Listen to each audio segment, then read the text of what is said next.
Ini dari sini, dari halaman 59 pojok paling bawah. Ya, dari situ dulu biar enggak apa namanya putus-putus keterangannya.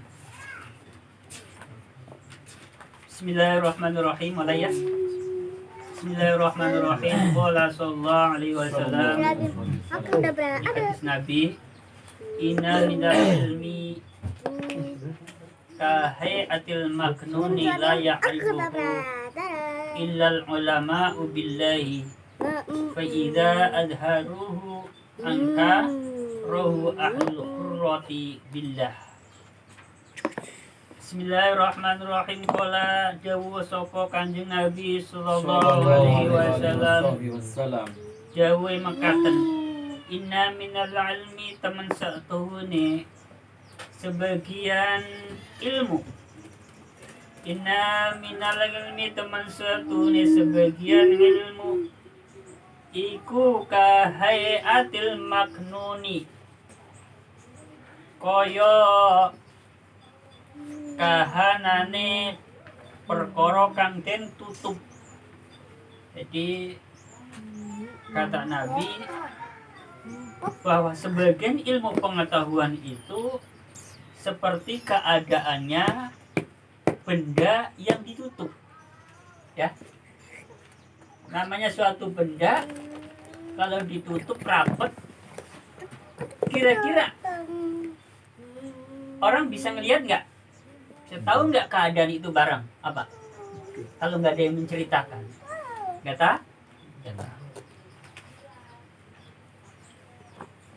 Layak arifu sifatnya maknun layak arifu kang ora ono kang ngerteni hu ing maknun sopo illal ulama'u kejaba pira-pira wong alim.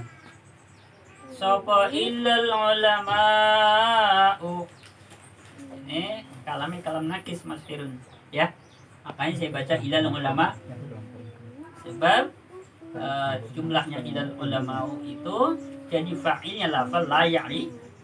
Kalau tidak jadi fa'il saya baca illal ulama'a, tapi kan jadi fa'il ya, namanya kalam nakis Mas Firun ya. Kenapa saya baca illal ulama'u? Karena menjadi fa'ilnya lafal la ya'rifu.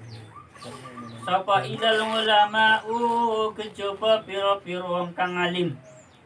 Alim billahi ing Gusti Allah. Fa idza azharuhu mongko ari kalane padha mertelake sapa ulama, mertelake hu ing ilmu. Mertelake iku mau menjelaskan, membibirkan. Jadi syarat iza angkarohu mongko ngingkarihu ing ilmu sapa ahlul khurrati ahline wong kang kebujuk. Ahline wong kang kebujuk billahi kelawan Gusti Allah. Jadi terjemah umumnya begini. Nabi sallallahu alaihi wasallam bersabda, sesungguhnya sebagian ilmu pengetahuan itu diumpamakan seperti keadaannya benda yang berada di suatu tempat yang ditutup rapat. Tidak ada yang bisa mengetahui keadaan benda tersebut kecuali orang-orang yang mengetahui, kecuali para ulama.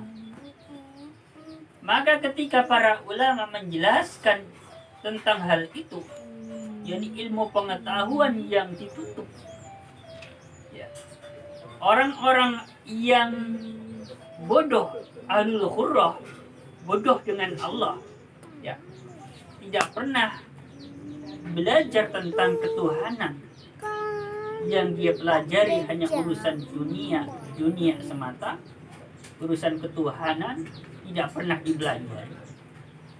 Maka orang-orang semacam itu ketika mendengarkan penjelasan dari para ulama tentang ilmu pengetahuan yang ditutup itu,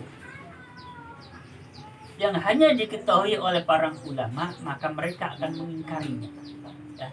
Jadi memang ada sebagian ilmu pengetahuan yang apabila dijelaskan oleh para ulama, sebagian orang khususnya orang-orang yang tidak mengenal Allah pasti mengingkari.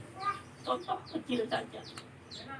Ketika kita berbicara tentang surga, berbicara tentang neraka, mereka yang tidak pernah belajar agama, kadang jawabnya apa? Nyeleneh sembari jawaban-jawaban bantah. Obok ya ini pernah masuk surga, kok bisa cerita tentang keadaan surga? Ini pertanyaan dengan nada membantah atau bantahan dengan nada bertanya. Ya enggak? Ini memang ada sebagian ilmu pengetahuan yang apabila dijelaskan justru sebagian orang akan meminta. Itu sebabnya ada sebuah penjelasan bahwa memberikan ilmu pengetahuan tidak pada ahlinya itu termasuk dosa. Jadi saya pesan pada teman-teman ini yang giat, yang tekun, yang memperdalam kitab hikam, tolong apa yang kita pelajari dalam kitab hikam ini jangan disampaikan ke semua orang, lihat orangnya. Sebab apa? Sebab yang pertama, teman kita tidak paham, sulit untuk menerima apa yang kita sampaikan. Yang kedua, bisa gagal paham. Yang ketiga, justru kita nanti akan dibocorkan, dianggap bahwa pengetahuan kita salah, pengetahuan kita enggak benar. Contoh, kan di sini ada keterangan tentang berkaitan dengan doa. Sudah apa belum? Ketika di sini dijelaskan oleh penyusun kitab menjelaskan Bapak, ini kan jangan berdoa. Ya. Karena Allah sudah tahu apa kebutuhan kita. Gak usah minta sama Allah. Kalau mau minta kepada Allah, sama halnya kita itu nggak percaya sama Allah, nggak yakin sama Allah. Kalau Allah itu mengetahui segala kebutuhan kita, nggak usah minta. Kalau kita potong ya penjelasan ini, kita sampaikan kepada orang yang nggak pernah ngaji hikam dari awal, pasti akan salah paham. Ini tolong jangan disampaikan ya. Kalau seputar dengan teman-teman kita yang biasa ngaji hikam, nggak apa-apa. Di bagian lain itu dikatakan orang yang tidak mau berdoa itu namanya sombong. Sombong sama siapa? Sombong kepada Allah Subhanahu wa Ta'ala. Nggak mau minta dong. Orang Allah nyuruh dalam Al-Qur'an. Jadi makanya ini dua penjelasan ini tidak boleh dipotong-potong setengah-setengah. Jadi kesimpulan di sini adalah supaya kita di dalam memohon, meminta, berdoa kepada Allah Subhanahu wa Ta'ala itu pertama kita niati ibadah, karena berdoa itu perintah Allah dalam Al-Qur'an. Jadi dengan menjalankan perintah Allah itu artinya kita beribadah. Ad-du'a wal ibadah, berdoa itu merupakan ibadah. Jadi kita niatkan ketika kita berdoa menjalankan sebagian dari perintah Allah. Bukan semata-mata karena kita butuh, bukan semata-mata karena kita memiliki tuntutan atau permintaan. Tapi satu sisi kita mohon kepada Allah, sisi lain kita percaya bahwa Allah tahu apa yang terbaik buat kita. Jadi misalkan kalau gambarannya saya minta pisang, kok dikasih tahu, nggak sakit hati, ya? Karena seringnya Allah begitu, ya, Mas. Seringnya Allah begitu. Kalau saya gambarkan, kita berdoa minta pisang, yang Allah kasih tahu. Kalau kita tidak tahu, kita bisa sakit hati. Artinya kecewa dengan doa-doa yang kita panjatkan kepada Allah Subhanahu wa Ta'ala. Oleh sebab itu kita harus meyakini bahwa Allah itu Maha mengetahui dan tahu apa yang kita butuhkan. Karena yang Allah berikan kepada kita bukan yang kita inginkan. Yang Allah berikan kepada kita adalah yang kita butuhkan, bukan yang kita inginkan, Mas Buran. Ya. Makanya kadang kita mintanya pisang kok dikasih tahu, karena Allah tahu bahwa yang kita butuhkan adalah tahu bukan pisang. Walaupun kita doanya minta pisang, nggak bakal dikasih pisang. Itu ibaratnya apa sih ya? Ibarat. Ya. Jadi ini pengetahuan tentang tasawuf. Kalau bahasa orang pengetahuan tingkat tinggi. Kadang-kadang ada orang ngobrol begini, belum lama ngobrol di satu majelis. Jangan ngaji tentang tasawuf, jangan ngaji tentang hikam. Nanti bisa-bisa gila. Saya dengerin aja biar. Saya kan biasa kalau dengerin orang-orang pada ngobrol biasa, dengerin aja. Saya mikir sambil mikir. Saya ngaji hikam dari dulu nggak gila. Ngaji tasawuf dari dulu nggak gila. Karena apa? Karena saya mengikuti petunjuk guru. Guru dulu udah ngaji hikam. Gerah. Seandainya ada sesuatu yang menurut kita ganjil, janggal karena akal kita belum sampai, pengetahuan kita belum sampai, akal kita belum mampu menjangkaunya, udah biarin aja, diemin aja, gak usah dipikirin. Nanti perlahan-lahan akan paham. Kalau begitu kita melihat yang ganjil di situ, pikirnya di situ, yang bikin stres di situ, ya. Ada sesuatu yang belum sampai kemampuan otak kita, pengetahuan di situ dipikirin terus. Itu sebenarnya ya. Jadi tenang saja, jangan takut ngaji hikam ini jadi stres atau jadi apa, jangan ya. Bismillahirrahmanirrahim. Lanjut. Bismillahirrahmanirrahim. Wa qala lan ngendika sapa Ali bin Husaini, Ali bin Husain ibni Ali bin Ali radhiyallahu anhu. Ali bin Husain bin Ali radhiyallahu anhu berkata, ini syair, tapi ini baharnya bahar basit, biasanya dibaca di lagu susah, ya, makanya nggak saya lagu. Ya rubba jauhari ilmin law abuhu bihi la qila li anta mimman ya'budul wasana wala istahalla rijalun muslimuna jami yarawna aqbaha ma ya'tunahu hasanan inni la aktumu min ilmi jawahirahu kaila yaro al-haqqa dzu jahlin fayaf Bapak ini kok ada lampunya sih? Lihat. tanah Bapak, fayaf yang sini tatuna. kok ada lampunya? Bismillahirrahmanirrahim. Wa qala nisndika sapa Ali bin al-Husaini, Ali bin Husain sifat Ali bin Husain ibni Ali kang dadi putra jalare sahabat Ali radhiyallahu anhu. Berarti cucune sahabatnya Ali bin Husain bin Ali, cucune sahabatnya sing ngendikane ya rubba jauhari ilmin, duh pirang-pirang mutiarane ilmu, kata beliau. Ya rubba jauhari ilmin, duh pirang-pirang mutiarane ilmu. Banyak sekali mutiara ilmu pengetahuan. Sifatnya jauhari ilmin law abu kang lamono mertelaake sapa ingsun. Mertelaake bihi kelawan ilmu. Jabe syarat lakila mongko yaktine den ucapake limarang ingsun apa sing den ucapake anta mimman ya'budul wasana. Anta utai sira iku miman termasuk wong sileman ya butuh kang nyembah sapa man. Nyembah alwasana ing berhala.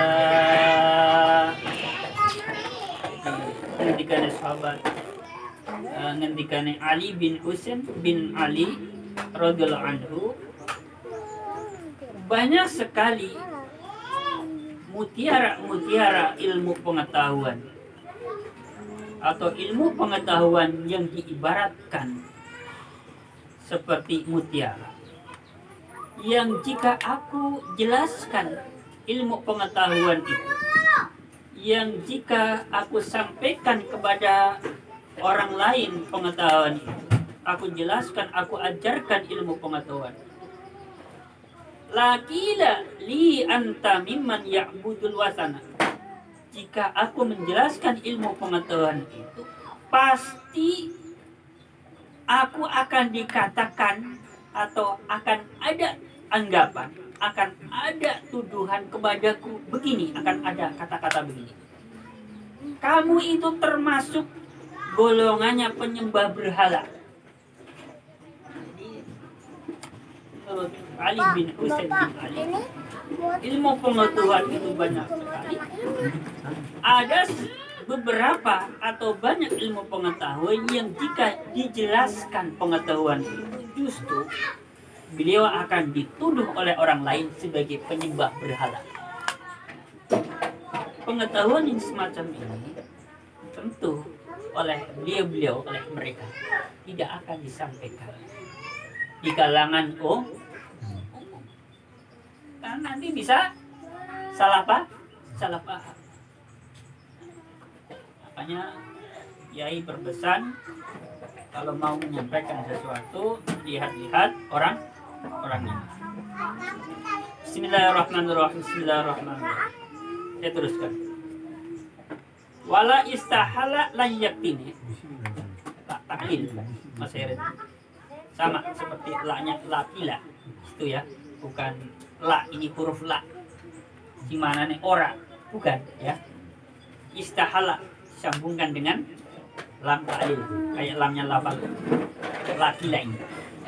Makanya dalam kitab kuning itu kadang-kadang ya, harus banyak mata lengah, sebab kalau dilihat secara tulisannya itu apa ya, member dibaca ini, member dibaca ini ya, makanya perlu mata lengah. Wala istahala yaktini milang-milang halal sapa rijalun piro-piro wong lanang, para pemuda, sifat rijalun muslimuna kang podo Islam, sifat rijalun kang podo Islam milang halal jami'ing geti ingsun. Kata Ali bin Husain bin Ali, ilmu pengetahuan itu banyak sekali, diibaratkan mutiara yang jika aku jelaskan ilmu pengetahuan itu pasti aku dikatakan sebagai termasuk penyembah berhala. Dan orang-orang Islam kebanyakan justru akan menganggap halal darahku, bisa dibunuh ya. Jadi ya mungkin ini yang terjadi pada Siti Jenar. Jadi memang saat itu orang-orangnya, Islamnya kan saat itu mungkin belum bisa dibilang, pengetahuan Islamnya itu belum terlalu luas, sudah keburu menyampaikan pengetahuan tentang itu. Jadi makanya akhirnya ya ini wala istahalla rijalun muslimuna dami, pasti orang-orang Islam akan menganggap halal darah. Yang terjadi pada Siti dianggap halal darah karena apa? Dianggap sesat pemikirannya, alirannya dianggap sesat. Belum tentu sesat ya, karena mengapa ada anggapan seperti itu? Karena yang mendengarkan belum. Ya.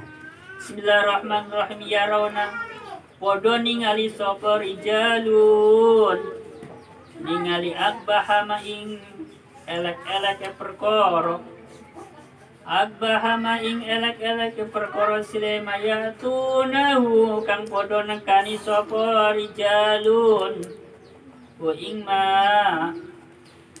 Bismillahirrahmanirrahim. Dan tingali hasanan ing bagus. Mereka akan menganggap seburuk-buruknya perbuatan yang mereka lakukan menjadi bagus. Apa? Sambungan dari tadi. Membunuh orang Islam ya, mengerjakan seburuk-buruknya perbuatan. Mereka akan menganggapnya itu sebagai perbuatan atau amalan yang baik. Karena apa? Karena dianggapnya orang itu sesat, maka dihalalkan darahnya. Lanjutan dari tadi. Bismillahirrahmanirrahim. Inni la aktumu min ilmi jawahirahu. Ini teman suatu na insun. Iku la aktumu yaktine. Iku la aktumu yaktine bakal ngumpetake sapa insun. Ngumpetake min ilmi saking ilmu insun. Ngumpetake jawahirahu ing pira-pira mutiarane ilmi sungguh. Betul-betul aku akan menyembunyikan beberapa mutiaranya ilmu pengetahuan yang aku miliki. Ilmu-ilmu pengetahuan yang sangat indah, ilmu-ilmu pengetahuan yang diibaratkan seperti mutiara, ya, yang indah, yang mulia. Kata beliau, akan aku sembunyikan, tidak akan aku ajarkan kepada orang lain. Karena apa? Karena takut dianggap sesat. Tidak semua pengetahuan mesti disampaikan kepada kalangan umum. Apa alasannya? Ya. Ali bin Husain bin Ali kok menyembunyikan ilmu-ilmu pengetahuan yang begitu indahnya. Alasan beliau, kaila ya supaya ora ningali sapa dzul jahlin wong kang bodoh ora ningali al-haqqa ing perkara kang hak. Fayaftatuna mongko sebabe gawe fitnah. Fayaftatuna mongko sebabe fitnah sapa ingsun sarta liyane ingsun. Wasit. Fayaftatuna mongko sebabe mitnah sapa jahlin ingsun sarta liyane ingsun. Apa alasannya? Ilmu pengetahuan itu sebagian disembunyikan. Alasannya supaya orang-orang yang bodoh, orang-orang yang belum sampai pengetahuan itu melihat perkara yang hak, ya, tidak justru salah paham kemudian menjadi fitnah. Karena salah paham pada itu perkara hak, perkara yang benar. Karena belum sampai karena kebodohannya, malah yang terjadi adalah fitnah. Ya teruskan. Jam berapa ini? Jam 9:30. Sudah dulu ya. Ya ini untuk apa namanya? Jadi bilang pemanasan. Ya. Mana tutup ya Pak? Ya.